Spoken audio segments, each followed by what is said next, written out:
그럼 이 애가 왜 아버지랑 똑같이 생겼어? 순자가 사진을 들이밀며 소리쳤다. 재훈의 얼굴이 일그러지며 정민이가 떠난 뒤 아버지가 그 여자랑 연락한 거 저도 알아요. 순자의 다리가 풀려 주저앉았고 내 남편이 내 며느리와 절망적인 외침이 터져 나왔다. 그 여자랑은 다 끝난 거예요. 애는 제 자식 아니에요. 재훈의 분노가 폭발했다. 40년간 쌓아온 모든 것이 한순간에 무너지는 순자의 절규가 집안을 뒤흔들었다. 오늘의 사연이 시작됩니다. 구독과 좋아요를 꾹 눌러주세요. 사연을 운영하는데 정말 큰 힘이 됩니다. 부산 전통시장의 아침은 언제나 분주합니다. 새벽 5시부터 상인들이 하나둘 나타나 가게 문을 열기 시작하죠. 그 중에서도 가장 먼저 자리를 지키는 사람은 김순자입니다. 올해 71살이 된 순자는 이곳에서 무려 40년째 채소 가게를 운영하고 있어요. 주름진 손으로 시금치 잎사귀를 다듬으며 하루의 시작을 알리는 것이 그녀의 일상이었습니다. 아줌마, 시금치 얼마예요? 단골 손님이 다가와 물어봅니다. 한 단에 2,000원이야. 오늘 아침에 갓 들어온 거라 싱싱해. 순자는 능숙하게 비닐봉지에 시금치를 담으며 대답했어요. 40년간 같은 자리에서 장사를 하다 보니 이제는 눈을 감고도 채소 가격을 외울 수 있을 정도입니다. 계산기를 두드리는 소리, 비닐봉지 바스락거리는 소리, 손님들과 주고받는 정겨운 대화 소리가 어우러져 시장만의 독특한 리듬을 만들어냈어요. 가게 한편에는 순자의 아들 박재훈이 조용히 앉아 있었어요. 52살의 재훈은 중견기업에서 전무직을 맡고 있지만 주말이면 어김없이 어머니를 도우러 시장에 나왔습니다. 말수가 적은 성격이라 주로 무거운 짐을 옮기거나 계산을 도와주는 정도였지만 순자에게는 든든한 지원군이었어요. 재훈의 깔끔한 정장 차림새는 시장의 투박한 분위기와 다소 어울리지 않았지만 그는 개의치 않았습니다. 재훈아, 저기 당근 박스 좀 옮겨줘. 순자가 부탁하자 재훈은 묵묵히 고개를 끄덕이며 일어났습니다. 부모와 자식 사이의 대화는 늘 이렇게 간단했어요. 많은 말이 필요 없는 사이였죠. 재훈은 무거운 박스를 가볍게 들어 올리며 적당한 자리에 배치했습니다. 그의 움직임에는 어머니를 향한 묵묵한 효심이 배어 있었어요. 하지만 순자의 마음 한구석에는 늘 무언가 아쉬움이 자리하고 있었습니다. 몇 년 전까지만 해도 이 자리에는 며느리 이정민도 함께 했거든요. 40이 된 정민은 재훈과 결혼한 지 15년이 넘었지만 지금은 이곳에서 그녀의 모습을 찾아볼 수 없었어요. 정민은 시장 일을 도우면서도 항상 밝은 미소를 잃지 않았던 며느리였습니다. 손님들과의 대화에서도 재치가 넘쳤고 장부 정리도 꼼꼼하게 해주었거든요. 순자야, 요즘 며느리는 어떻게 지내나? 옆 가게에서 채소를 팔고 있는 김 사장이 물어왔습니다. 순자는 잠시 손을 멈추고 애매하게 웃었어요. 그냥 바쁘게 지내지 뭐. 더 이상의 대화는 피하고 싶었거든요. 김 사장은 순자의 표정을 살피며 더 이상 묻지 않았습니다. 시장에서 오래 장사를 한 사람들은 서로의 사정을 추측할 수 있는 눈치가 있었거든요. 사실 시장 사람들은 모두 알고 있었습니다. 정민이 왜 이곳에 나타나지 않는지를 말이에요. 며느리가 애를 못 낳아서 쫓겨났다더라는 소문이 상인들 사이에서 공공연하게 돌고 있었거든요.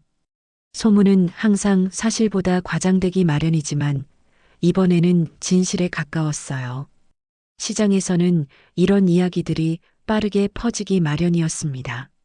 좁은 공간에서 매일 얼굴을 마주하다 보니 자연스럽게 서로의 사생활에 관심을 갖게 되었거든요. 순자는 그 소문이 사실임을 누구보다 잘 알고 있었습니다. 정민이 집을 떠난 그날의 상황을 떠올릴 때마다 가슴이 답답해졌어요. 하지만 동시에 자신의 선택이 틀렸다고 생각하지는 않았습니다. 집안의 대를 이어가는 것은 중요한 문제였거든요. 특히 손자 세대에게는 손자를 보는 것이 며느리의 당연한 의무라고 여겨졌습니다. 내가 뭐 틀린 말 했나? 집안대가 끊기게 할 수는 없잖아. 손자는 속으로 중얼거리며 스스로를 합리화했습니다. 하지만 마음 깊은 곳에서는 무언가 불편한 감정이 계속 꿈틀거렸어요. 정민과 함께 보낸 15년의 시간들이 자꾸만 떠올랐거든요. 명절마다 정성스럽게 음식을 준비하던 며느리의 모습, 시장에서 함께 웃으며 일하던 모습들이 마음을 흔들었습니다. 오후가 되자 시장에는 더 많은 손님들이 몰려들었습니다. 주부들이 저녁 찬거리를 사러 나온 시간이었어요. 사장님, 오늘 배추 어때요? 싱싱하다니까. 아침에 갓 들어온 거야. 순자는 익숙한 대화를 나누며 배추를 골라주었습니다. 하지만 머릿속으로는 계속 다른 생각들이 맴돌고 있었어요. 재우는 여전히 말없이 어머니를 도왔습니다. 가끔씩 순자가 정민 이야기를 꺼낼 때면 그의 표정은 굳어졌어요. 재훈 역시 부인과의 이별에 대해 복잡한 감정을 가지고 있었거든요. 하지만 아들로서 어머니의 결정을 거스르기는 어려웠습니다. 그는 그저 묵묵히 자신의 역할을 수행할 뿐이었어요. 저녁 무렵이 되자 시장의 분위기가 조금씩 잦아들기 시작했습니다. 하루 장사를 마무리하며 정리하는 순자의 표정에는 피로가 역력했어요. 40년간 이어온 일상이지만 나이가 들수록 몸이 예전 같지 않았거든요. 무릎도 자주 아팠고 허리도 구부정해졌습니다. 어머니, 이제 집에 가세요. 나머지는 제가 정리할게요. 재훈이 말했습니다. 순자는 고개를 끄덕이며 앞치마를 벗었어요. 집으로 향하는 길, 그녀의 마음속에는 여전히 정민에 대한 복잡한 감정이 자리하고 있었습니다. 며느리를 그리워하면서도 동시에 자신의 선택을 정당화하려는 마음이 뒤섞여 있었어요. 그날 밤 순자는 침대에 누워서도 쉽게 잠들지 못했습니다. 정민이 마지막으로 집을 나서던 날의 모습이 자꾸만 떠올랐거든요. 차갑게 굳은 표정으로 돌아서던 며느리의 뒷모습이 마음에 걸렸어요. 그때 정민이 마지막으로 한 말이 귓가에 맴돌았습니다. 어머님의 뜻대로 하겠습니다. 담담했지만 서늘한 목소리였어요. 그로부터 일주일이 지난 어느 초겨울 오후였습니다. 찬바람이 시장 골목을 휘돌며 상인들의 옷깃을 세웠어요. 순자는 평소처럼 두툼한 패딩을 입고 가게 앞에서 물을 다듬고 있었습니다. 코끝이 빨갛게 된 채로 김이 모락모락 나는 입김을 호호 불어가며 일하는 모습이 겨울 시장의 정겨운 풍경을 만들어냈어요. 이제 정말 추워졌네. 올겨울도 길겠어. 순자가 혼잣말을 중얼거리며 물을 씻고 있을 때였습니다. 시장 입구 쪽에서 천천히 걸어오는 낯익은 뒷모습이 눈에 들어왔어요. 키가 크고 날씬한 실루엣, 그리고 특유의 우아한 걸음걸이였습니다. 순자의 손이 잠시 멈췄어요. 설마 하는 마음이 들었거든요. 장바구니를 든 그 여성이 점점 가까워지자 순자의 심장이 빠르게 뛰기 시작했습니다. 분명히 보고 있는데도 믿기지 않았어요. 바로 이정민이었거든요. 몇 년 만에 보는 며느리의 모습은 예전과 조금 달라 보였습니다. 머리카락이 더 짧아졌고 화장도 예전보다 진했어요. 하지만 가장 놀라운 것은 따로 있었습니다. 정민의 품에는 5살쯤 되어 보이는 남자아이가 포근하게 안겨 있었어요. 아이는 정민의 목에 팔을 두르고 있었고 호기심 가득한 눈으로 시장 이곳저곳을 둘러보고 있었습니다. 순자는 그 아이의 얼굴을 보는 순간 숨이 멎는 듯한 느낌을 받았어요. 아이의 눈매와 미소가 어딘가 묘하게 낯설지 않았거든요. 순자는 말을 제대로 잇지 못하며 손에 들고 있던 물을 바닥에 떨어뜨렸습니다. 무가 바닥에 굴러가는 소리가 유독 크게 들렸어요. 정민은 순자를 발견하고는 잠시 걸음을 멈췄습니다. 두 사람의 시선이 공중에서 마주쳤어요. 시간이 정지한 듯한 순간이었습니다. 정민은 먼저 미소를 지으며 순자에게 다가왔습니다. 하지만 그 미소에는 예전의 따뜻함이 없었어요. 차갑고 형식적인 미소였습니다. 어머님, 오랜만입니다. 정민의 목소리는 예의는 갖추고 있었지만 거리감이 느껴졌어요. 순자는 여전히 충격에서 벗어나지 못한 채 정민과 아이를 번갈아 바라봤습니다. 정민, 너 이게 무슨... 순자의 목소리는 떨리고 있었어요. 정민은 품에 안고 있던 아이를 바닥에 내려놓고는 아이의 어깨에 손을 올렸습니다. 민수야, 인사드려. 외할머니시다. 정민의 말에 순자는 심장이 철렁 내려앉는 느낌을 받았어요. 외할머니라는 말이 귓가에서 맴돌았습니다. 민수라고 불린 아이는 조금 쭈뼛거리며 순자를 바라봤어요. 안녕하세요. 아이의 목소리는 맑고 깨끗했습니다. 순자는 아이의 얼굴을 자세히 살펴봤어요. 동그란 눈, 오똑한 코, 그리고 웃을 때 나타나는 작은 보조개까지 모든 것이 낯익었습니다. 특히 그 눈매는 어디서 많이 본 듯한 느낌이었어요. 주변에 있던 다른 상인들도 하나둘 이쪽을 바라보기 시작했습니다. 시장에서는 조금만 특별한 일이 있어도 금세 소문이 퍼지기 마련이었거든요. 어머, 저 사람 순자네 며느리 아니야? 그런데 저 애는 누구지? 수군거리는 소리들이 순자의 귀에 들려왔어요. 순자는 당황한 마음을 감추려 애쓰며 말했습니다. 정민아, 너 언제 돌아온 거야? 그리고 이 아이는? 정민은 여전히 차분한 표정을 유지하며 대답했어요. 며칠 전에 한국에 들어왔어요. 그리고 이 아이는 제 아들입니다. 정민의 말에 순자는 다시 한번 충격을 받았어요. 며느리에게 아이가 있었다는 사실 자체가 믿기지 않았거든요. 너에게 아이가 있었다고? 순자의 목소리에는 믿을 수 없다는 감정이 담겨 있었어요. 정민은 고개를 끄덕이며 민수의 머리를 쓰다듬었습니다. 네, 제 아들이에요. 민수라고 해요. 아이는 어머니의 손길을 받으며 순자를 호기심 어린 눈으로 바라봤어요.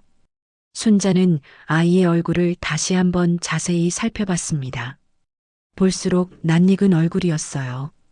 특히 웃을 때의 표정이 누군가와 너무나 닮아 있었습니다. 하지만 누구인지는 명확하게 떠오르지 않았어요. 머릿속이 복잡해졌습니다. 그런데 이 아이 아버지는? 순자가 조심스럽게 물어보려던 순간 정민이 먼저 말을 이었습니다. 저녁에 시간 되시면 잠깐 얘기 좀 나누시죠. 지금은 많은 사람들이 보고 있어서요. 정민의 시선이 주변의 상인들을 향했어요. 정말로 여러 사람들이 호기심 어린 표정으로 이쪽을 바라보고 있었습니다. 순자는 정민의 말에 고개를 끄덕였어요. 지금은 확실히 이야기하기에 적절한 때가 아니었습니다. 그럼 저녁에 집에서 보자. 순자의 목소리에는 여전히 떨림이 남아 있었어요. 정민은 다시 한번 형식적인 미소를 지으며 민수의 손을 잡았습니다. 그럼 저희는 이만 가보겠습니다. 저녁에 뵙죠. 정민이 민수를 데리고 돌아서자 아이가 뒤돌아보며 순자에게 손을 흔들었어요. 안녕히 계세요. 아이의 밝은 목소리가 시장에 울려 퍼졌습니다. 순자는 그 작은 손을 바라보며 복잡한 감정에 휩싸였어요. 정민과 민수가 시장을 빠져나가자 주변 상인들이 순자에게 몰려들기 시작했습니다. 순자야, 저 애가 누구야? 며느리가 언제 돌아온 거야? 질문들이 쏟아졌지만 순자는 제대로 대답할 수 없었어요. 아직 자신도 상황을 정리하지 못했거든요. 그냥 잠깐 들른 거야. 별일 아니야. 순자는 애매하게 둘러대며 사람들을 피했습니다. 하지만 마음속으로는 수많은 질문들이 맴돌고 있었어요. 정민은 언제 아이를 낳았을까? 아이의 아버지는 누구일까? 그리고 왜 지금에야 나타난 걸까? 그날 오후 내내 순자는 일에 집중할 수 없었습니다. 자꾸만 민수의 얼굴이 떠올랐거든요. 그 아이의 눈매와 미소가 계속 마음에 걸렸어요. 분명히 어디서 본 듯한 느낌이었는데 정확히 누구인지는 알 수 없었습니다. 그날 저녁이 되어서야 순자는 정민이 어디에 머물고 있는지 알게 되었습니다. 시장 골목 끝자락에 있는 허름한 다세대 주택의 원룸이었어요. 그곳은 주로 혼자 사는 젊은이들이나 경제적으로 어려운 사람들이 임시로 거처를 마련하는 곳이었습니다. 순자는 그 사실을 알고 마음이 복잡해졌어요. 예전에 넉넉하게 살던 며느리가 이런 곳에서 아이와 함께 지내고 있다는 현실이 믿기지 않았거든요. 며칠이 지나자 정민과 민수는 종종 시장을 지나다니며 장을 봤습니다. 정민은 순자의 가게 앞을 지날 때마다 정중하게 인사했지만 더 이상의 대화는 없었어요. 마치 서로 모르는 사람처럼 예의만 지키는 사이였습니다. 민수는 어머니 손을 꼭 잡고 다니며 순자를 볼 때마다 밝게 인사했어요. 외할머니, 안녕하세요. 아이의 맑은 목소리는 순자의 마음을 자꾸만 흔들었습니다. 시장 사람들의 시선과 수군거림은 날이 갈수록 심해졌어요. 저의 정말 순자네 외손자 맞나? 그런데 왜 이제야 나타난 거지? 며느리가 어디서 뭐라고 살았던 걸까? 온갖 추측들이 난무했습니다. 순자는 그런 시선들이 부담스러웠지만 정민과 제대로 된 대화를 나누지 못한 상황에서는 명확한 답을 줄 수도 없었어요. 일주일이 지난 어느 저녁 정민이 민수를 데리고 순자의 가게 앞에 나타났습니다. 장사를 마무리하고 있던 순자는 정민의 모습을 보고 긴장했어요. 정민은 평소보다 진지한 표정이었거든요. 어머님, 저녁에 잠깐 얘기 좀 나누시죠. 정민의 목소리에는 더 이상 미룰 수 없다는 의지가 담겨 있었습니다. 순자는 고개를 끄덕였어요. 그래, 집에서 보자. 드디어 미뤄두었던 대화를 나눌 시간이 온 것 같았습니다. 순자의 마음속에는 기대와 불안이 뒤섞여 있었어요. 정민이 무슨 이야기를 할지, 그리고 민수의 정체에 대한 궁금증이 절정에 달했거든요. 저녁 시간 순자의 집 식탁 위에는 김치찌개가 끓고 있었습니다. 하얀 김이 모락모락 피어오르는 모습이 평온해 보였지만 식탁에 앉은 세 사람의 분위기는 그렇지 않았어요. 순자는 정민과 민수 앞에 밥그릇을 놓으며 말했습니다. 먼저 밥부터 먹자. 이야기는 그 다음에 해도 늦지 않아. 민수는 김치찌개를 맛있게 먹으며 외할머니 정말 맛있어요. 라고 말했어요. 순자는 그 말을 듣고 마음이 따뜻해졌습니다. 아이의 순수한 모습이 미소를 자아냈거든요. 하지만 정민은 거의 밥에 손을 대지 않았어요. 무언가 깊은 생각에 잠겨 있는 것 같았습니다. 식사를 마친 후 민수는 거실에서 가져온 색칠 공부를 하며 놀고 있었어요. 순자와 정민은 조용히 대화를 시작했습니다. 정민이 먼저 입을 열었어요. 어머님, 이제 한국에 돌아왔습니다. 정민의 목소리는 담담했지만 어딘가 결연한 의지가 느껴졌어요. 어디서 지냈던 거야? 그리고 이 아이는? 순자가 조심스럽게 물어보자 정민은 잠시 망설이다가 대답했습니다. 캐나다에 있었어요. 그곳에서 민수를 낳고 키웠습니다. 순자는 캐나다라는 말에 놀랐어요. 정민이 그렇게 먼 곳에서 혼자 아이를 키우며 살았다는 사실이 충격적이었거든요. 그런데 이 아이는 누구? 순자가 가장 궁금해하던 질문을 꺼내려던 순간 정민이 단호하게 말했습니다. 제 아들이에요. 그리고 회장님의 외손자죠. 정민의 말에 순자의 젓가락이 뚝 떨어졌어요. 회장님이라는 말이 귀에 들어온 순간 머릿속이 하얘졌습니다. 순자의 남편, 즉 재훈의 아버지는 몇 년 전 세상을 떠난 중견기업의 회장이었어요. 정민이 말하는 회장님이 바로 그 사람이라면 순자는 상상조차 하기 싫은 생각이 머릿속을 스쳤습니다.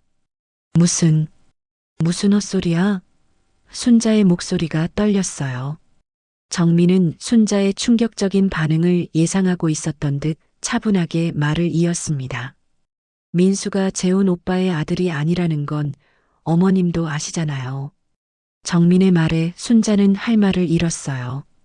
실제로 재훈이 무정자증 진단을 받았다는 사실을 순자는 알고 있었거든요. 그 사실 때문에 정민을 내쫓았던 것이기도 했고요. 그럼 이 애가 재훈이 자식이 아니란 거야? 순자가 다시 확인하자 정민은 고개를 저었습니다. 아니요. 시아버지와 똑같이 생겼죠. 정민의 말에 순자는 민수를 다시 한번 자세히 바라봤어요. 그제서야 왜 아이의 얼굴이 낯익었는지 알 것 같았습니다. 순자는 거실 장롱에서 오래된 사진첩을 꺼내왔어요. 그 안에는 젊은 시절 남편의 사진들이 가득했습니다. 30대 초반의 남편 사진을 민수와 비교해 보니 정말로 놀라울 정도로 닮아 있었어요. 특히 눈매와 웃을 때 나타나는 보조개가 거의 똑같았습니다. 이게 무슨 일이야? 순자의 목소리에는 충격과 분노가 뒤섞여 있었어요. 정민은 여전히 침착한 표정을 유지하며 말했습니다. 제가 집을 나간 후에 시아버지께서 저를 찾아오셨어요. 많이 취하신 상태였고 정민의 말이 거기서 멈췄어요. 순자는 정민의 말을 듣고 머릿속이 복잡해졌습니다. 남편이 며느리와 그런 일이 있었다는 사실을 받아들이기 어려웠거든요. 하지만 민수의 얼굴을 보면 부정할 수도 없었어요. 그래서 캐나다로 간 거야? 순자가 떨리는 목소리로 물어보자 정민은 고개를 끄덕였습니다. 네, 아무도 모르는 곳에서 아이를 낳고 키웠어요. 하지만 이제 민수가 아파서 한국으로 돌아왔습니다. 정민의 말에 순자는 또 다른 충격을 받았어요. 아프다고? 뭐가 아픈데? 순자의 목소리에는 걱정이 묻어나왔습니다. 비록 복잡한 상황이지만 아이가 아프다는 말에는 마음이 쓰였거든요. 심장에 문제가 있어요. 수술이 필요한데 캐나다에서는 비용 부담이 너무 커서요. 정민의 목소리에 슬픔이 배어 있었어요. 순자는 민수를 바라봤습니다. 아이는 여전히 색칠 공부에 열중하고 있었고 아픈 기색은 전혀 보이지 않았어요. 하지만 심장병이라는 말에 순자의 마음이 무거워졌습니다. 그때 거실에서 민수가 달려와 정민의 품에 안겼어요. 엄마, 졸려요. 아이의 순수한 모습을 보며 순자는 복잡한 감정에 휩싸였습니다. 이 아이가 남편의 혈육이라는 사실, 그리고 아프다는 사실까지 모든 것이 혼란스러웠어요. 그날 밤 정민과 민수가 집을 떠난 후 순자는 한숨도 잘 수 없었습니다. 침대에 누워서도 계속 뒤척이며 정민이 한 말들을 반복해서 떠올렸어요. 남편이 며느리와 그런 일이 있었다는 사실, 그리고 민수가 남편의 아이라는 충격적인 진실이 머릿속을 맴돌았습니다. 새벽이 되어서야 겨우 잠이 들었지만 꿈속에서도 계속 민수의 얼굴이 나타났어요. 다음 날 아침 순자는 평소보다 늦게 시장에 나왔습니다. 하루 종일 뒤척이느라 몸이 무거웠거든요. 가게를 열고 채소를 정리하고 있는데 벌써부터 시장 사람들이 하나둘 다가오기 시작했어요. 어제 정민과 민수가 순자의 집에 갔다는 소문이 벌써 퍼진 모양이었습니다. 순자야, 어제 며느리랑 무슨 이야기 했어? 옆 가게 김 사장이 호기심 가득한 표정으로 물어봤어요. 그냥 안부 정도 물어봤지 뭐. 순자는 대충 둘러댔습니다. 어젯밤의 충격적인 대화를 남들에게 털어놓을 수는 없었거든요. 하지만 김 사장은 쉽게 물러서지 않았어요. 그런데 저애 정말 신기하게 생겼더라. 누구 닮았는지 모르겠지만 어디서 많이 본 것 같은 얼굴이야. 김 사장의 말에 순자의 손이 잠시 멈췄어요. 다른 사람들도 민수의 얼굴에서 기시감을 느끼고 있었던 것입니다.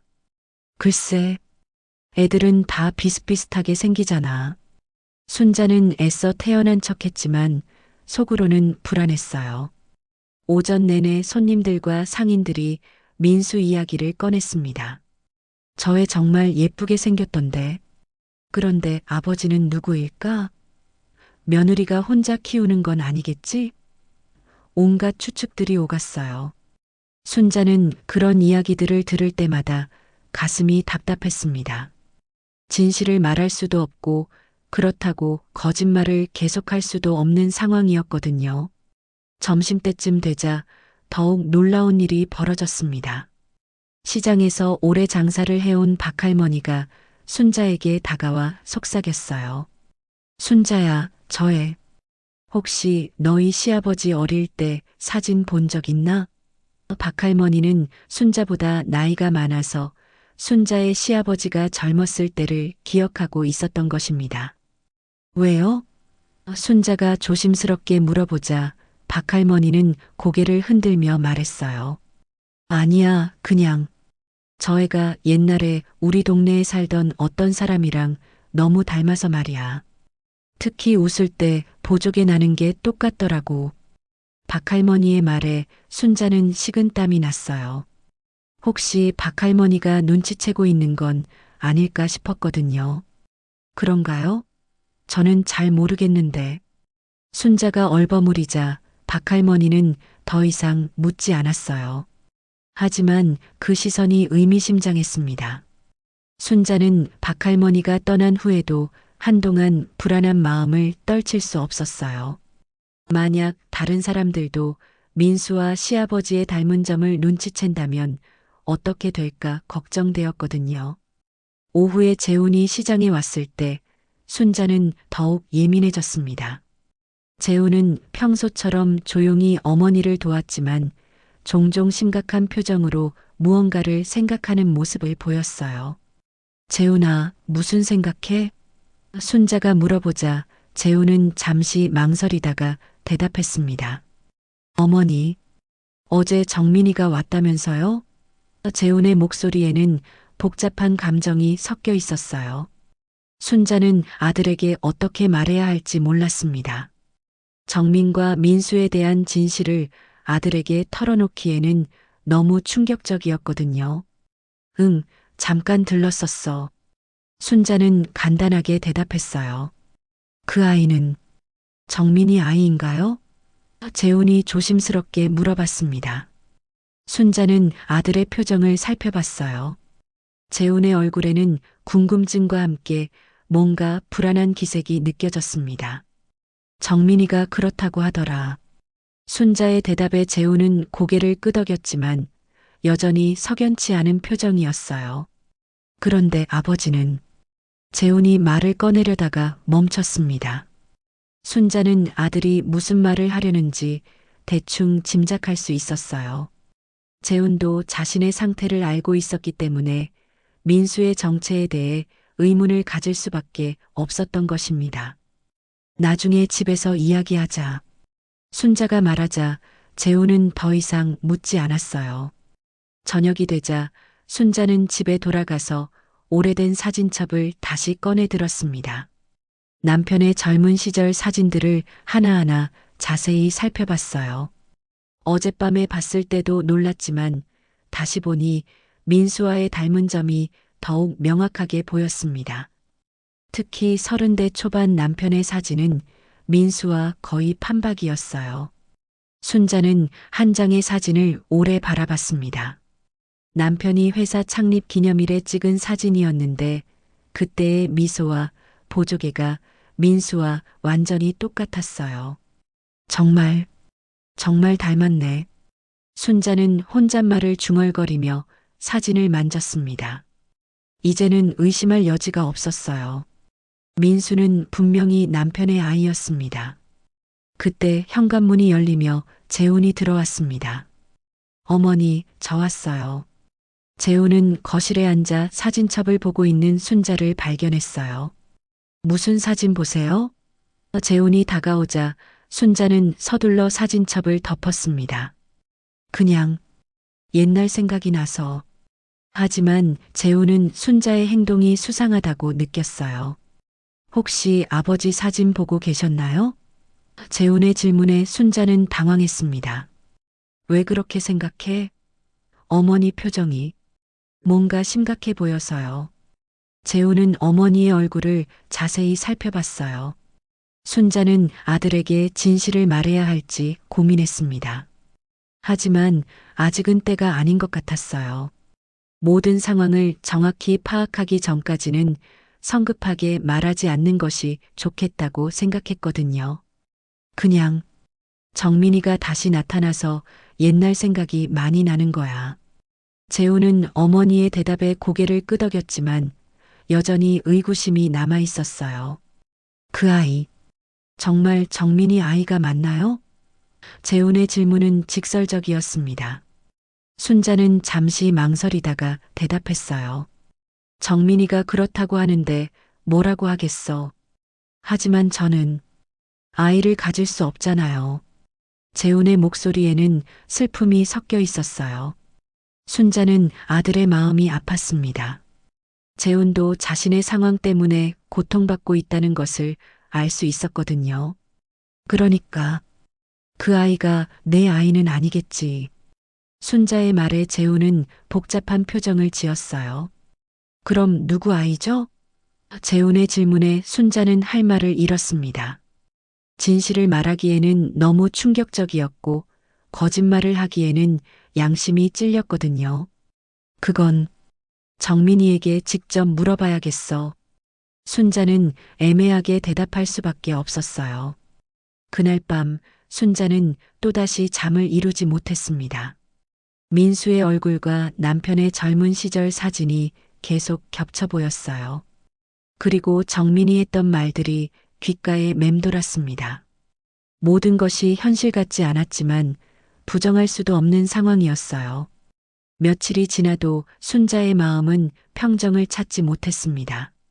민수와 남편의 닮은 모습이 계속 머릿속을 맴돌았고 정민이 털어놓은 충격적인 진실을 어떻게 받아들여야 할지 혼란스러웠어요. 시장에서 일하는 동안에도 자꾸만 딴 생각을 하게 되었고 손님들과 대화할 때도 집중이 되지 않았습니다. 재훈 역시 며칠 전부터 평소와 다른 모습을 보였어요. 시장에 와서도 말수가 더욱 줄어들었고 종종 멍하니 공상에 잠기는 모습을 보였습니다.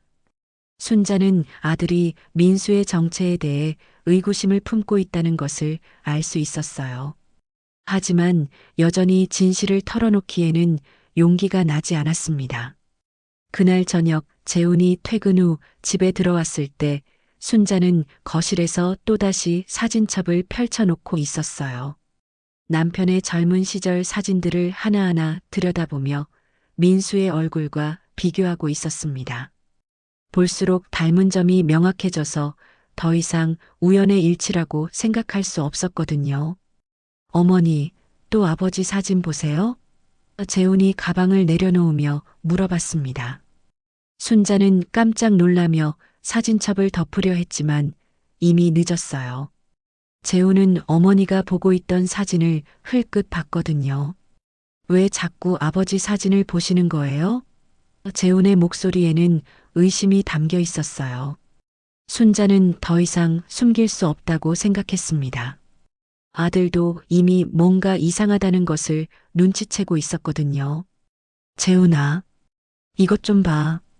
순자는 떨리는 손으로 남편의 30대 초반 사진을 재훈에게 보여줬습니다. 이 사진이랑 민수랑 비교해봐. 재우는 사진을 받아들고 자세히 살펴봤어요. 처음에는 별다른 반응을 보이지 않았지만 점점 표정이 굳어지기 시작했습니다. 이게 무슨 일이에요? 재훈의 목소리가 떨렸어요. 사진 속 아버지의 모습과 민수의 얼굴이 너무나 닮아 있었거든요. 너, 이게 무슨 일이야?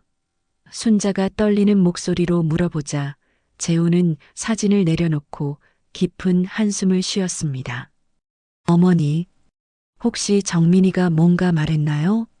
재훈의 반응을 보니 순자는 아들이 뭔가 알고 있다는 느낌을 받았어요. 정민이가 그 아이가 아버지 손자라고 하더라.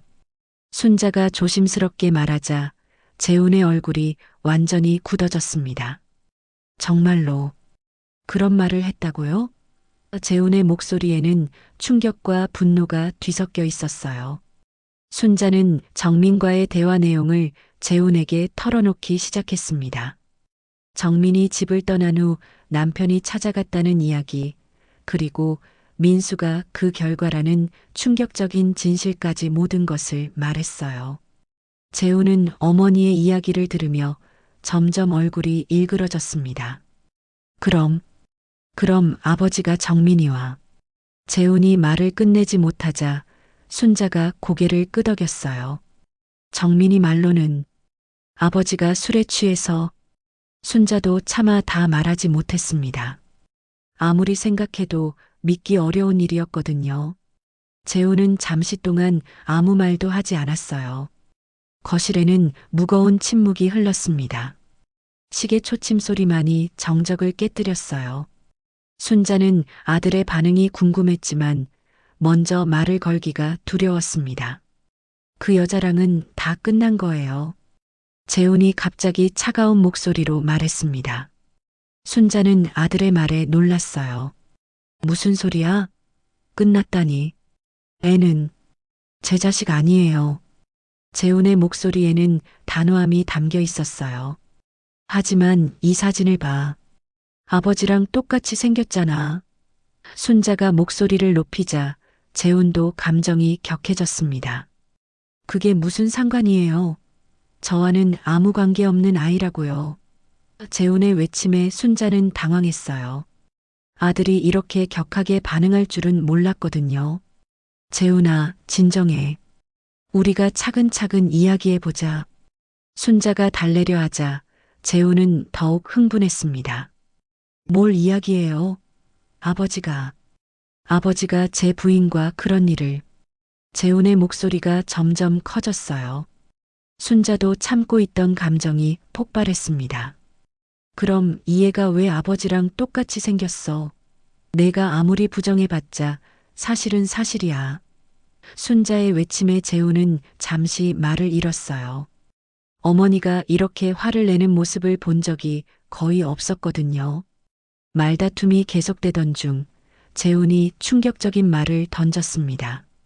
정민이가 떠난 뒤 아버지가 그 여자랑 연락한 거 저도 알아요. 재훈의 말에 순자는 숨이 멎는 듯한 느낌을 받았어요. 뭐라고? 순자의 목소리가 떨렸습니다. 아버지 핸드폰에서 정민이와 주고받은 메시지들을 봤어요. 그리고 아버지가 정민이를 찾아간 것도 알고 있었습니다. 재훈의 고백에 순자는 다리가 풀려 소파에 주저앉았어요. 아들도 이미 모든 것을 알고 있었던 것입니다. 그럼 너는 왜 그동안 아무 말도 안 했어? 순자가 힘없는 목소리로 물어보자 재훈은 고개를 떨궜습니다. 어떻게 말해요? 아버지가 제 부인과. 재훈의 목소리에는 깊은 상처가 배어 있었어요. 순자는 아들의 마음이 얼마나 아팠을지 짐작할 수 있었습니다. 아버지가 자신의 부인과 그런 일이 있었다는 사실을 혼자 감당해야 했던 재훈의 심정을 생각하니 가슴이 미어졌어요. 재훈아, 미안하다. 순자가 눈물을 흘리며 말했습니다. 하지만 재훈은 어머니의 사과를 받아들이지 않았어요. 미안하다고 해서 달라지는 게 있나요? 아버지는 이미 돌아가셨고 정민이는 아버지 아이를 데리고 나타났어요. 재훈의 목소리에는 절망이 담겨 있었어요. 그래도 그 아이는 우리 핏줄이야. 순자가 말하자 재훈은 냉소적으로 웃었습니다. 핏줄이라고요? 그 애가 태어난 경위를 생각해 보세요. 그게 정상적인 핏줄인가요? 재훈의 말에 순자는 할 말을 잃었어요. 거실에는 다시 침묵이 흘렀습니다. 부모와 자식 사이에 이렇게 깊은 갈등이 생긴 것은 처음이었어요.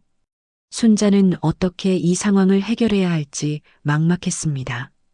한편으로는 민수가 불쌍했고 다른 한편으로는 아들의 마음도 이해할 수 있었거든요. 내일 정민이를 만나서 제대로 이야기해보자. 순자가 제안하자 재우는 고개를 저었습니다. 저는 그 여자와 더 이상 할 말이 없어요. 어머니 뜻대로 하세요. 재우는 그 말을 남기고 자신의 방으로 들어가 버렸어요. 혼자 남은 순자는 사진첩을 다시 들여다봤습니다. 남편의 젊은 모습이 민수와 겹쳐 보였어요. 복잡한 감정이 마음속을 휘몰아쳤습니다. 분노, 슬픔, 죄책감, 그리고 민수에 대한 연민까지 모든 것이 뒤섞여 있었어요. 재훈과의 격한 말다툼이 있은 다음 날부터 순자는 가게 문을 열지 않았습니다. 40년간 단 하루도 빠지지 않고 지켜온 가게를 처음으로 닫아둔 채 방 안에 틀어박혀 나오지 않았어요. 머릿속이 너무 복잡해서 다른 사람들과 마주할 용기가 나지 않았거든요. 남편과 며느리 사이에 일어난 일, 그리고 그 결과로 태어난 민수까지 모든 것이 악몽 같았습니다. 이틀째 되던 날 정민이 순자의 집 문 앞에 나타났어요. 초인종을 누르며 조용히 말했습니다. 어머님, 정민입니다. 잠깐 얘기 좀 나눌 수 있을까요? 하지만 순자는 문을 열어주지 않았어요. 정민의 목소리를 듣는 것만으로도 가슴이 답답해졌거든요. 어머님, 저 기다리고 있을게요. 정민은 문 앞에서 한참을 기다렸지만 순자가 나오지 않자 결국 발길을 돌렸어요. 하지만 포기하지 않고 매일 같은 시간에 찾아와서 문을 두드렸습니다. 어머님, 민수가 많이 아픈 것 같아요. 도와주세요. 정민의 절박한 목소리가 문틈으로 들려왔어요. 사흘째 되던 날 순자는 더 이상 견딜 수 없어서 문을 열었습니다. 정민은 민수를 데리고 와 있었는데 아이의 얼굴이 평소보다 창백해 보였어요. 어머님, 정민의 목소리에는 피로와 걱정이 가득했습니다. 순자는 민수의 모습을 보고 마음이 흔들렸어요. 들어와. 순자가 간신히 말하자 정민과 민수가 집 안으로 들어왔습니다. 민수는 평소와 달리 기운이 없어 보였고 숨 쉬는 것도 힘들어하는 것 같았어요. 민수야, 괜찮니? 순자가 걱정스럽게 물어보자 아이는 작은 목소리로 대답했습니다. 네, 외할머니. 그냥 조금 아파요. 정민은 순자 앞에 앉아 조용히 말을 시작했습니다. 어머님, 그날 이후로 저는 어디에도 기대지 않았어요. 혼자서 민수를 키우며 살아왔습니다. 정민의 목소리에는 지난 몇 년간의 고생이 배어 있었어요. 순자는 정민의 말을 들으며 복잡한 감정에 휩싸였습니다. 캐나다에서 정말 혼자 키웠어? 순자가 조심스럽게 물어보자 정민은 고개를 끄덕였어요. 네, 아무도 도와주는 사람 없이요. 낮에는 일하고 밤에는 민수를 돌보며 살았어요. 정민의 손에는 고생한 흔적이 역력했습니다. 예전에 부드럽던 손이 거칠어져 있었거든요. 그런데 왜 지금에야 한국에 왔어? 순자의 질문에 정민은 잠시 망설이다가 대답했습니다. 민수가 많이 아파요. 심장 수술이 필요한데 캐나다에서는 비용이 너무 많이 들어서 정민의 목소리가 떨렸어요. 순자는 민수를 바라봤습니다. 아이는 소파에 기대어 있었는데 평소보다 숨쉬기를 힘들어하는 것 같았어요. 병원에는 갔어? 순자가 물어보자 정민은 고개를 끄덕였습니다. 네, 어제 큰 병원에서 정밀 검사를 받았어요. 생각보다 상태가 심각하다고 하더라고요. 수술비는 얼마나 들어? 순자의 질문에 정민은 힘없이 웃었어요. 몇 천만 원은 들 것 같아요. 제가 가진 돈으로는 턱없이 부족해요. 정민의 말에 순자는 가슴이 답답해졌습니다. 민수의 생명이 돈 때문에 위험에 처해 있다는 사실이 마음 아팠거든요. 그래서 한국에 온 거야? 순자가 물어보자 정민은 눈물을 참으며 대답했습니다. 저는 아빠를 찾고 싶었어요. 민수에게는 아빠가 필요해요. 정민의 말에 순자는 할 말을 잃었어요. 아빠라는 말이 가슴을 찔렀거든요. 하지만 아빠는 이미 세상에 없어. 순자가 쓰라리게 말하자 정민은 고개를 끄덕였어요. 알고 있어요. 그래서 더 슬퍼요. 민수는 할아버지도 아빠도 모르고 자라야 하니까요. 정민의 눈에 눈물이 고였습니다. 순자는 정민이 떠나던 날의 일을 떠올렸습니다. 그때 자신이 얼마나 차갑게 며느리를 내쫓았는지, 그리고 정민이 얼마나 절망적이었을지 생각하니 가슴이 아팠어요. 정민아, 그때 내가 순자가 말을 시작하려 하자 정민이 고개를 저었습니다. 어머님, 그때 일은 이제 상관없어요. 지금은 민수가 중요해요. 정민의 말에 순자는 정민의 마음을 알 수 있었어요. 과거의 상처보다 아이의 미래가 더 중요하다는 것을 말이에요. 민수는 정말 수술을 받아야 해? 순자가 걱정스럽게 물어봤습니다. 네, 빨리 받을수록 좋다고 해요. 더 늦으면 정민이 말을 끝내지 못했어요.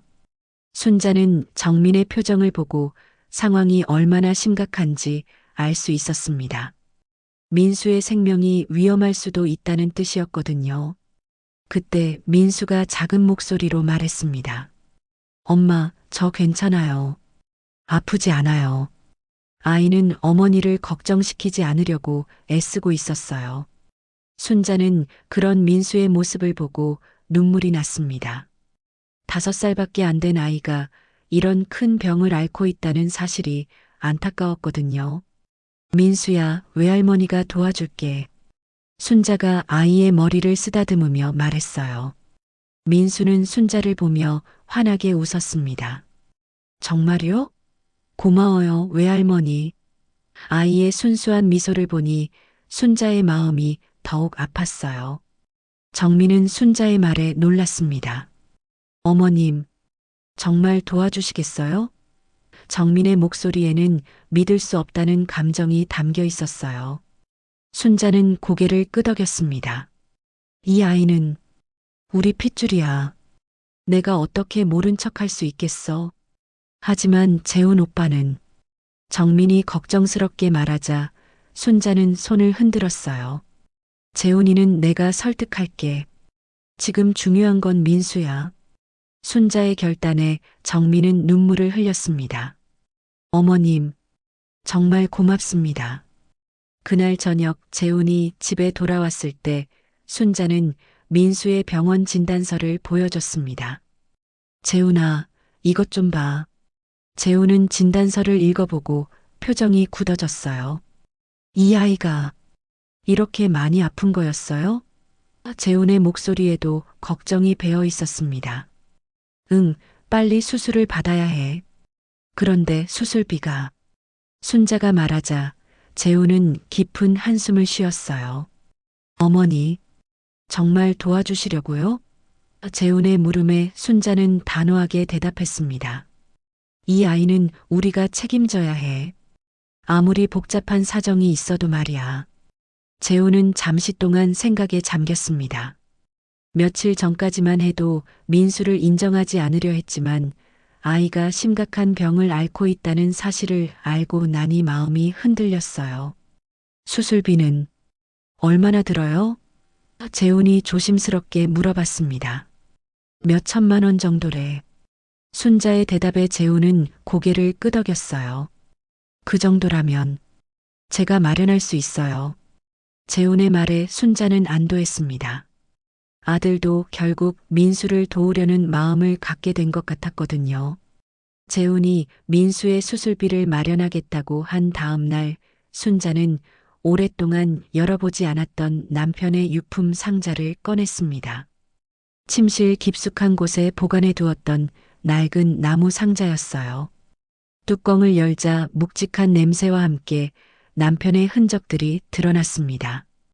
회사 도장, 오래된 만년필, 그리고 몇 건의 통장들이 가지런히 정리되어 있었어요. 순자는 하나하나 물건들을 꺼내며 남편을 그리워했습니다. 특히 남편이 즐겨 쓰던 만년필을 만지며 옛 추억에 잠겼어요. 그때 상자 바닥에서 두꺼운 봉투 하나를 발견했습니다. 봉투에는 정민에게라고 남편의 글씨로 적혀 있었어요. 순자의 심장이 빠르게 뛰기 시작했습니다. 봉투를 열어보니 안에는 편지와 통장이 들어 있었어요. 통장을 확인해 보니 남편의 개인 계좌였는데 상당한 금액이 들어 있었습니다. 순자는 떨리는 손으로 편지를 펼쳤어요. 남편의 익숙한 글씨체가 눈에 들어왔습니다. 정민아, 내가 살아있는 동안만이라도 널 지켜주고 싶었다. 하지만 이 편지를 내가 읽고 있다면 나는 이미 이 세상에 없을 것이다. 그날 밤 내가 한 일을 변명할 생각은 없다. 다만 그 결과로 태어날 아이만큼은 내 책임이라는 것을 알고 있다.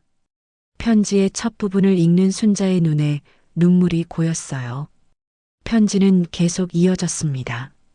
순자에게는 미안하지만 나는 이미 내가 임신했다는 것을 알고 있었다.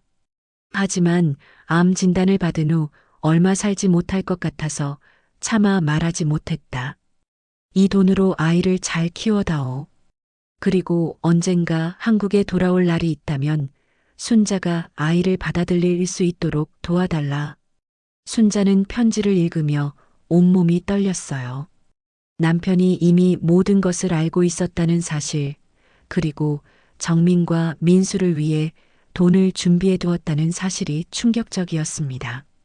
무엇보다도 남편이 암 진단을 받았다는 내용에 순자는 숨이 막혔어요. 남편이 병을 앓고 있었다는 사실을 전혀 몰랐거든요. 편지의 마지막 부분에는 더욱 가슴 아픈 내용이 적혀 있었어요. 순자야, 내가 내게 이런 짐을 남기게 되어 정말 미안하다. 하지만 그 아이는 우리의 핏줄이다. 내가 잘못했지만 아이에게는 죄가 없다. 부디 정민과 아이를 용서하고 받아들여 달라. 그것이 죽어가는 내가 할 수 있는 마지막 부탁이다. 순자는 편지를 다 읽고 나서 한참 동안 울었습니다. 남편이 혼자서 얼마나 많은 고민을 했을지, 그리고 얼마나 괴로워했을지 생각하니 가슴이 미어졌어요. 동시에 정민에 대한 미안함도 커졌습니다.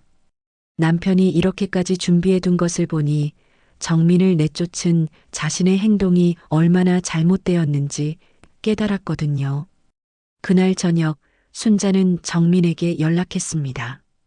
정민아, 내일 저녁에 우리 집에 와. 민수도 데리고. 정민은 순자의 목소리가 평소와 다르다는 것을 눈치챘어요. 네, 어머님. 무슨 일이 있으신가요? 내일 보면 알게 될 거야. 다음 날 저녁 정민과 민수가 순자의 집에 왔을 때 재훈도 함께 있었어요. 순자는 식탁에 정성껏 차린 저녁상을 준비해 두었습니다. 민수는 맛있는 음식을 보고 기뻐했지만 정민과 재훈은 어색한 분위기를 감지하고 있었어요. 식사 후 순자는 남편의 편지와 통장을 꺼내 놓았습니다. 정민아, 이걸 봐. 정민은 자신의 이름이 적힌 봉투를 보고 놀랐어요. 이게 뭐예요? 아버지가 너를 위해 남겨둔 거야. 순자의 말에 정민은 더욱 당황했습니다. 정민이 편지를 읽는 동안 순자는 재훈을 바라봤어요. 재훈도 아버지의 편지 내용을 미리 들었기 때문에 복잡한 표정을 하고 있었습니다. 정민은 편지를 다 읽고 나서 눈물을 흘렸어요. 시아버지께서 이런 마음이셨구나. 정민의 목소리가 떨렸습니다. 정민아, 내가 정말 미안해.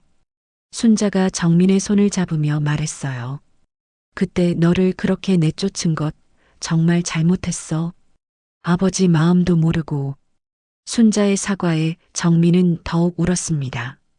어머님, 정민의 목소리에는 그동안 참아왔던 서러움이 가득했어요. 이 아이, 내 손자로 인정할게. 순자가 민수를 바라보며 말했습니다. 민수는 어른들의 대화를 이해하지는 못했지만 분위기가 좋아진 것을 느꼈어요. 외할머니, 민수가 순자에게 달려와 안겼습니다. 순자는 아이를 꼭 안으며 눈물을 흘렸어요. 재훈도 마침내 입을 열었습니다. 정민아, 미안해. 나도 화가 나서 너무 심하게 말했어. 재훈의 사과에 정민은 고개를 저었어요. 오빠도 많이 힘들었을 거예요. 이해해요. 정민의 말에 재훈은 안도했습니다. 민수 수술은 내가 책임질게.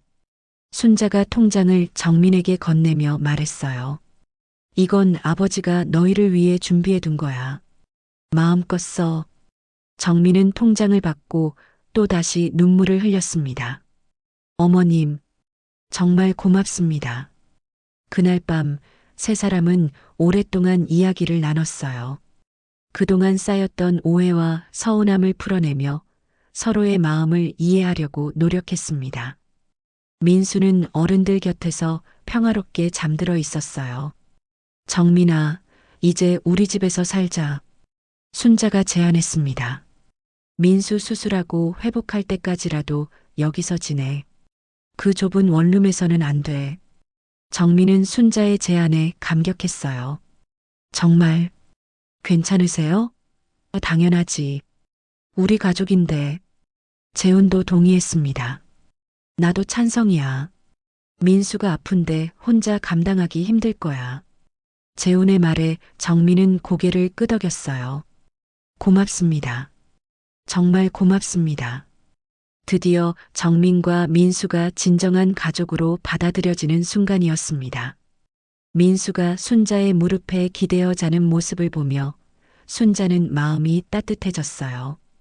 이 아이를 지켜주겠다는 다짐이 더욱 굳어졌습니다.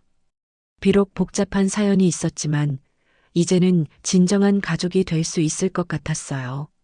외할머니, 잠결에 민수가 작은 목소리로 부르자 순자는 아이의 머리를 쓰다듬어 주었습니다. 응, 민수야. 외할머니가 여기 있어. 순자의 목소리에는 깊은 사랑이 담겨 있었어요. 민수의 심장 수술이 예정된 날이 다가왔습니다. 서울의 큰 대학병원에서 수술을 받기로 했는데 순자와 정민, 재훈은 모두 긴장한 상태였어요. 민수만은 수술하면 더 이상 아프지 않을 거예요. 라며 오히려 어른들을 안심시키려 했습니다. 5살 아이의 용기에 모든 사람들이 눈물을 글썽였어요. 수술 당일 새벽 온 가족이 병원으로 향했습니다. 순자는 민수의 손을 꼭 잡고 외할머니가 여기서 기다리고 있을 테니까 걱정하지 말라고 말했어요. 민수는 고개를 끄덕이며 외할머니, 저 금방 돌아올게요라고 대답했습니다. 수술실로 들어가는 민수의 작은 뒷모습을 보며 세 사람 모두 마음이 아팠어요. 6시간에 걸친 긴 수술이 끝났을 때 의사는 다행히 성공적이었다고 말했습니다. 앞으로 몇 달간 회복 기간을 거치면 완전히 건강해질 거예요. 의사의 말에 순자는 안도의 눈물을 흘렸어요. 정민과 재훈도 서로를 껴안으며 기뻐했습니다. 그 순간 진정한 가족의 모습이었어요. 민수의 회복 기간 동안 순자의 집은 완전히 달라졌습니다. 예전에는 조용하기만 했던 집안이 아이의 웃음소리로 가득해졌어요. 정민은 민수를 돌보며 점차 예전의 밝은 모습을 되찾아갔고 재훈도 민수와 함께 시간을 보내며 진짜 아버지 같은 마음을 갖게 되었습니다. 한 달 후 민수가 많이 회복되자 순자는 다시 시장 일을 시작했어요. 이번에는 정민도 함께 했습니다. 예전처럼 며느리와 시어머니가 나란히 채소를 다듬고 손님들을 맞이하는 모습이 시장에 평화로운 풍경을 만들어냈어요. 민수는 가끔 시장에 와서 외할머니, 엄마 하며 밝게 인사했습니다. 시장 사람들의 반응도 처음과는 달랐어요. 순자야, 손자 정말 예쁘게 생겼네. 복 받을 일이야. 정민이도 고생 많이 했을 텐데 이제 좋겠다. 사람들은 진심으로 축하해 주었습니다. 처음에 있었던 소문들은 이제 중요하지 않았어요. 가족이 함께하는 모습 자체가 아름다웠거든요. 어느 따뜻한 봄날, 순자는 정민과 함께 시장에서 일하고 있었습니다. 민수는 완전히 건강해져서 유치원에 다니기 시작했어요. 엄마, 외할머니, 저 유치원에서 친구들한테 자랑했어요. 외할머니가 시장에서 제일 맛있는 채소를 판다고. 민수의 말에 순자와 정민은 웃음을 터뜨렸습니다. 재훈도 변했습니다. 퇴근 후에는 민수와 함께 공원에서 놀아주고 주말에는 가족 나들이를 계획했어요. 민수야, 이번 주말에 동물원 갈까? 재훈의 제안에 민수는 재훈 아저씨 최고라며 좋아했습니다. 비록 친아버지는 아니었지만 재훈은 민수에게 진정한 아버지가 되어가고 있었어요. 여름이 되자 순자는 민수를 위해 작은 생일 파티를 준비했습니다. 6살이 된 민수의 생일이었어요. 케이크에 초를 붙이며 순자는 말했습니다. 민수야, 소원 빌어봐. 민수는 눈을 감고 진지하게 소원을 빌었어요. 외할머니, 엄마, 재훈 아저씨랑 계속 행복하게 살고 싶어요. 민수의 순수한 소원에 모든 사람들이 감동했습니다. 정민은 눈물을 흘리며 아들을 꼭 안았어요. 우리 민수 정말 착하구나. 순자도 손자를 바라보며 뿌듯해했습니다. 이 아이가 있어서 진정한 가족이 될 수 있었다는 생각이 들었거든요. 가을이 되었을 때 순자는 민수와 함께 남편의 묘소를 찾았습니다. 할아버지, 민수 데리고 왔어요. 순자가 묘비 앞에서 말하자 민수도 작은 목소리로 인사했어요. 할아버지, 안녕하세요. 저 민수예요. 순자는 남편에게 말했습니다. 여보, 걱정 마. 민수 잘 키울게. 그리고 정민이도 이제 진짜 우리 가족이 됐어. 그날 저녁 가족들이 모여 저녁을 먹고 있을 때 민수가 갑자기 말했습니다. 외할머니, 저 정말 행복해요. 엄마도 있고 재훈 아저씨도 있고 외할머니도 있어서요. 민수의 말에 순자는 가슴이 벅찼어요. 이 모든 고생이 보람 있었다는 생각이 들었거든요. 겨울이 다시 찾아왔을 때 순자와 정민은 시장에서 나란히 일하고 있었습니다. 찬바람이 불었지만 두 사람의 마음은 따뜻했어요. 손님들이 모녀같다고 말할 때마다 서로 웃으며 행복해했습니다. 정민은 이제 진정한 딸이 된 기분이었고 순자는 믿음직한 딸을 얻은 기분이었어요. 어머님 정말 고마워요. 저희를 받아주셔서. 정민이 진심으로 말하자 순자는 정민의 어깨를 토닥였습니다. 뭘 고마워해. 우리 가족인데. 순자의 말에 정민은 또다시 감격했어요. 가족이라는 단어가 이렇게 따뜻할 줄 몰랐거든요. 저녁 무렵 유치원에서 돌아온 민수가 두 사람에게 달려왔습니다. 외할머니, 엄마, 저 왔어요. 민수의 밝은 목소리가 시장에 울려 퍼졌어요. 순자는 손자를 안아 올리며 말했습니다. 우리 민수, 유치원에서 뭐 했어? 그림 그렸어요. 외할머니랑 엄마랑 저랑 같이 있는 그림이요. 그날 밤 순자는 민수가 그린 그림을 보며 미소 지었습니다.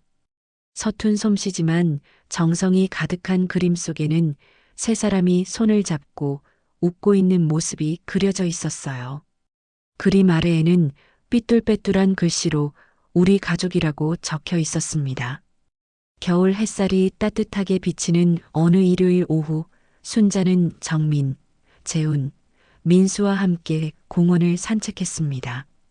민수는 앞서 뛰어가며 외할머니 빨리 와요 라고 외쳤어요. 순자는 가족들과 함께 걷는 이 순간이 얼마나 소중한지 깨달았습니다. 이제라도 지켜줄 거야. 내 손자 그리고 며느리를. 순자는 속으로 다짐했습니다. 비록 복잡한 과정을 거쳤지만 결국 모든 것이 제자리를 찾았어요. 진정한 사랑은 혈연을 넘어서는 것이라는 것을 배웠습니다.